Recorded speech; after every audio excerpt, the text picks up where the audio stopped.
Yo, what's up Serpa Squad? Tanner here, and I'm back with another Riparium build. Just like the one from a few months back, we're going to build the tank from scratch using scrap materials, and we'll set up a nice little scape. Without any delay, let's get started.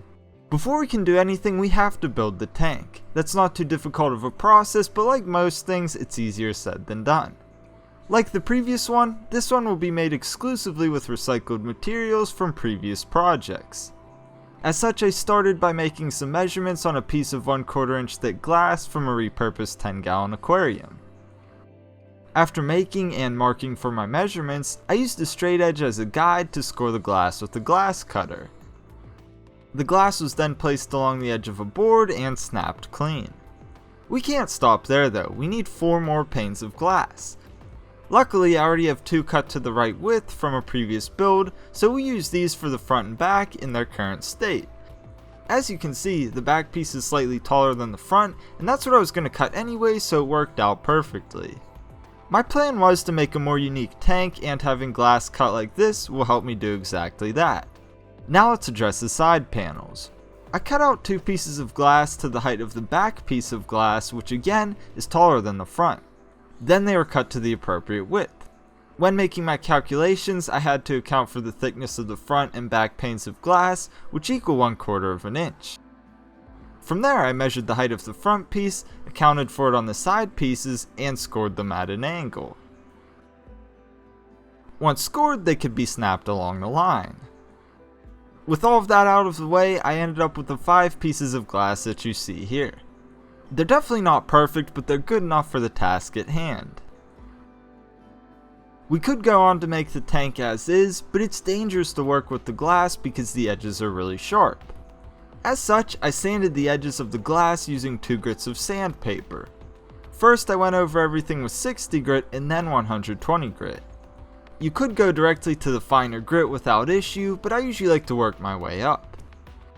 As you would expect, this process makes a total mess, so be sure to keep a shop vacuum on deck. It should also be noted that if you want to try this for yourself, be sure to wear eye protection and a dust mask in addition to gloves. Now that the edges of the glass have been sanded smooth, I ran everything under water to remove any debris. Then I used a microfiber cloth to dry the glass and prepare them for the next step. As is, the glass is pretty clean, but there's likely some oils left over from my hands, which could inhibit the silicone from adhering later on. To address this, I used another microfiber cloth and some rubbing alcohol to clean the glass. In doing so, I made sure to clean every surface, including the edges. Now that the glass is clean, we can further prepare for the silicone. I taped off various sections using frog tape, which will allow me to create cleaner beads of silicone and keep the tank together while the silicone cures. From there, I could finally add the silicone. Like usual, I'm using GE Silicone 1, which is a great DIY alternative to what's typically sold as aquarium grade silicone. To apply the silicone, I ran a small bead along the bottom, back, and front panes of glass. Next, the pieces were put together. First, I placed an edge of the back pane into the silicone on the bottom pane of glass. Then I put the right side in place, making sure it rested in the silicone, and then taped the corner. From there, I repeated a similar procedure for the remainder of the tank until everything was attached together. After that, a bar clamp was lightly attached to either end of the tank to make sure that nothing slipped while the silicone cured. These are very lightly attached because I'm not trying to crack the glass. With everything secured, I applied a bead of silicone to the interior of the tank and smoothed it out with my finger.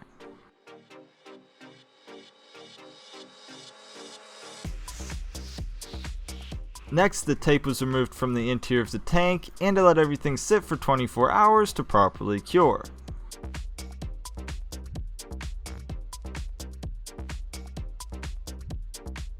After that amount of time, the clamps and tape could be removed from the outside.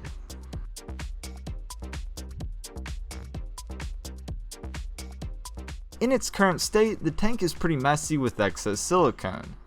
That's nothing that a razor scraper won't take care of though. Using said razor scraper, I removed all of the excess silicone from the tank.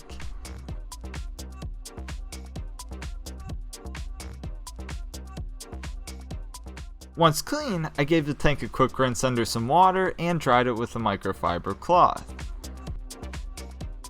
And here is the completed tank. Again, this might not be a factory quality build, but I think it turned out great, especially considering that I already had all of the materials to build it. Also, in case you're wondering, this holds 1.3 gallons or 5 liters. Before we move on to scape this, we have to do a proper water test. As such, I filled this up with water and let it sit for a few hours.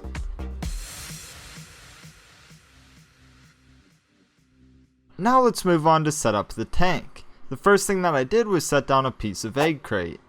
This will help distribute the weight along the bottom of the tank, which is very important since it's rimless. From there I could add some substrate, and for this one I'm going to be using some sea chem fluorite. Once I put down a preliminary layer, I evened it out with my brush.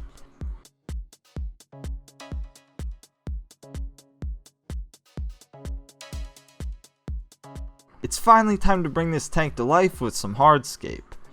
First, I'm using some unidentified stones courtesy of my friend Cliff, who got them at an undisclosed location.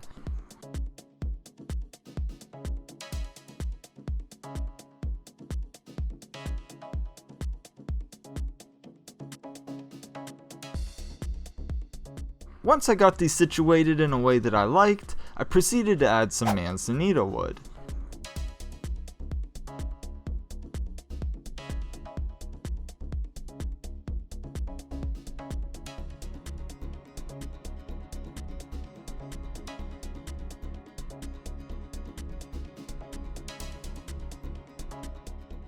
It took me a while to get these looking just right, but once I did, I ended up with this design here. I don't know about you, but I think this looks really cool. However, if I were to proceed like this and fill up the tank, it's nearly certain that the sticks would float and ruin my design. Rather than wait for them to become waterlogged or ruin my design, I superglued the wood onto the stones. In case you don't know, cyanoacrylate superglue is totally safe in a setup like this once it's dry.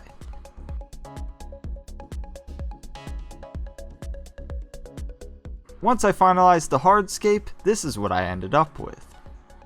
Now we're finally ready to plant this thing. I'll put most of the names up on screen, but I'll leave a full list down in the video description. The plant that I'm using first is a variegated Syngonium podophyllum. Syngonium are a striking plant that work great in riparium, so it was a no-brainer to choose this one. On that topic, if you want to know more about plant selection for this type of setup, I'll leave some information down in the video description.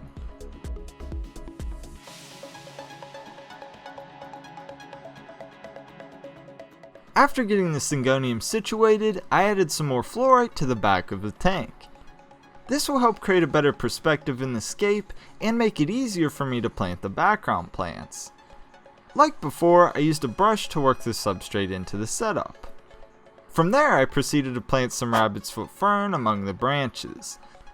This is an epiphytic fern that gets its name from the fuzzy little rhizome from which the fronds grow. I'm going to have to spray this plant with a mister to keep it happy, but that's easy enough. I'll just have to work it into my daily watering routine.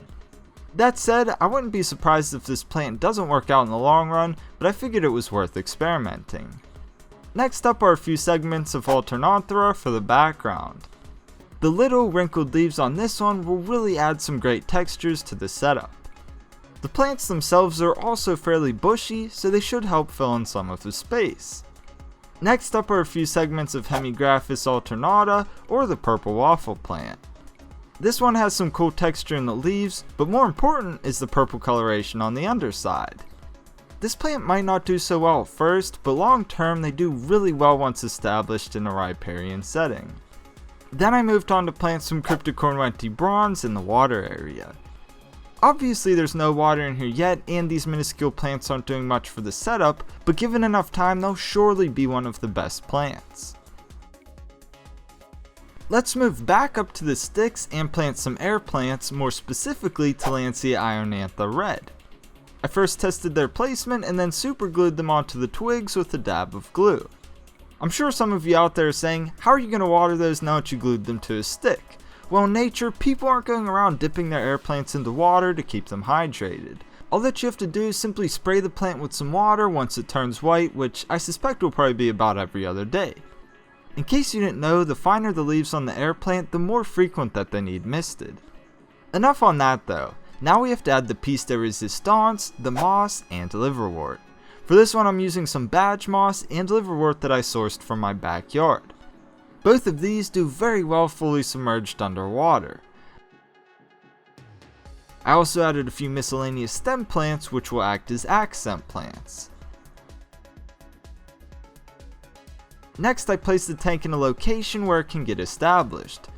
It's worth mentioning that I put a piece of rubber under the tank so that the weight is evenly distributed once it's filled up with water. Again, this is very important because the tank is rimless. From here the tank could finally be filled with dechlorinated tap water using an airline tube.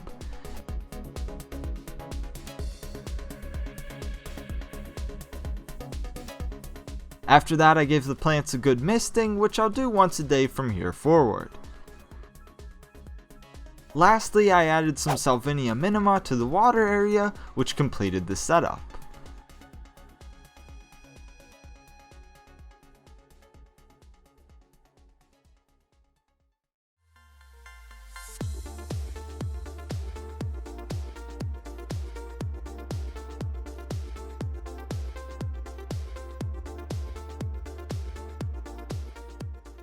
There you have it, another NANO RIPARIUM built completely from scratch. As stated, this is not its final location. It will eventually be moved over to the nano shelf once I get a dedicated light for it. In the meantime, I'll leave it next to the Blue Dream shrimp tank. All in all, I think this setup turned out really well. I've been wanting to make one of these angled tanks for some time now, so I was excited to finally make this one. Believe it or not, this is actually what the original NANO RIPARIUM was going to be, but I changed my mind shortly into the build. The hardest part about making a tank like this is cutting the glass, which actually isn't even that hard. There's just a little bit of a learning curve to it. Once you have the hang of the process, it's really quite simple to do. For now, I like how it turned out and I don't think it needs any more plants. However, I'll let this sit and observe the plants to see how they fill in the space. Down the road, I'll either have to replace some or perhaps add additional items as my vision changes. No filters needed because the plants will do all of the necessary filtering. Also, I'm not going to stock it right now, if ever.